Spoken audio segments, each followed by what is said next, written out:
रणशिंग फुंकले. 400हून अधिक कार्यकर्त्यांच्या महासागरात निलेश थिगळे यांचा ऐतिहासिक मेळावा. जनतेचा कौल असेल तरच उमेदवारी स्वीकारणार. येत्या विधानसभा निवडणुकीच्या तोंडावर राष्ट्रवादी काँग्रेस पार्टीने आयोजित केलेल्या कार्यकर्त्यांच्या मेळाव्यात निलेश थिगळे यांनी आपल्या अभूतपूर्व शक्ती प्रदर्शनाने संपूर्ण राजकीय वर्तुळाचे लक्ष वेधले. तब्बल 400 ते 500 निष्ठावान कार्यकर्त्यांनी मेळाव्यात आपली झुंजार उपस्थिती दर्शवत थिगळे यांच्या पाठीशी खंबीरपणे उभे राहण्याचे संकेत दिले.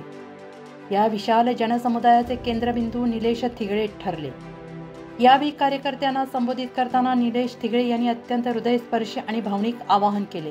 गेली अनेक वर्ष सामाजिक प्रश्नांवर लढलेला संघर्ष, तालुक्यात जनतेच्या मनात रुजलेला दांडगा जनसंपर्क, लोकांच्या सुखदुःखात सातत्यानं धावून जाणारा कार्यकर्त्यांचा अभेद्य किल्ला सोबत असूनही त्यांनी तिकिटासाठी कोणताही हट्ट किंवा दबाव तंत्राचा वापर केला नाही.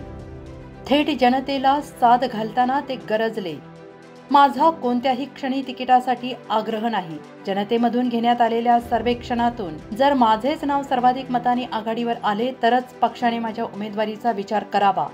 मला माझे काम चांगले वाटते म्हणून नव्हे, तर जनतेला माझा संघर्ष आणि काम मान्य असेल तरच माझा विचार व्हावा.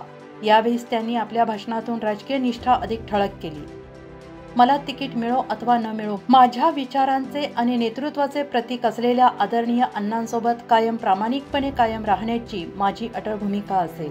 त्यांच्या या नम्रता आणि निष्ठेच्या त्रिवेणी संगमाने कार्यकर्त्यांमध्ये नवा उत्साह संचारला आहे.